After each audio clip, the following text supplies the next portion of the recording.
It's a King Benda Production, aka Chimwana Chashkono Mavenda, oh yeah. That's my man and the way I can't do my kana neni wacho bibinda gago kumaina kumba kwenye mavenda ndatoba mkwambo atutu masatumbo ondio bisali sambo. That's my man and the way I can't do my kana neni wacho bibinda gago kumaina kumba kwenye mavenda ndatoba mkwambo atutu masatumbo ondio bisali sambo. Bari kusha msika ndichisuka nendai machitondi ona ndichiti gogogoi inini ndauya opano ndini mukwasha mwana wenyu andiunza pano ndeza fungisira kuti ndichasika opano asi mwana mwenye ndiye andiunza pano musaze shamsika mwana mwenye ndongudai nekuti ndiye kuti agere muhana.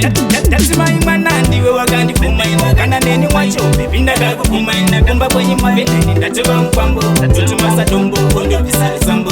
That's my mwana ndiwe wakandifumaina kana neni wacho bibinda kakufumaina kumba kwenye mavenda ndatoba mkwambo atutu masatombo ondio bisali sambo. Nyangwe mukamuseka muchiti chichikitima baby wangu chete ndiye akandivuma ziomese baby ndiye wandinoda nyangwe muguva ndati ini ndinomufira nyangwe ziomese indomushandira andimbomusiya baby ndinomufira ndati ndiye wangu ukawe mwana timai mwana ende wandinoda.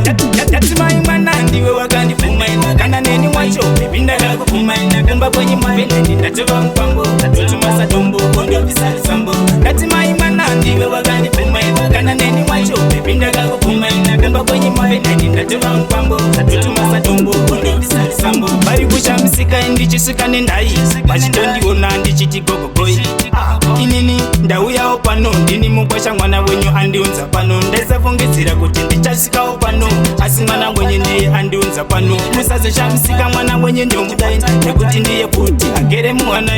That's my mwana ndiwe wakandifumaina kana neni wacho baby ndakakufumaina kumba kwenye mavenda ndatoba mkwambo atutu masatombo ondio bisali sambo. That's my mwana ndiwe wakandifumaina kana neni wacho baby ndakakufumaina kumba kwenye mavenda ndatoba mkwambo atutu masatombo ondio bisali sambo. Nyangwe mukamuseka muchiti chichikitima baby wangu chete ndiye akandivuma ziomese baby ndiye wandinoda nyangwe muguva ndati ini ndinomufira nyangwe ziomese indomushandira andimbomusiya baby ndinomufira ndati ndiye wangu ukawe muhana timai mwana endi wandinoda.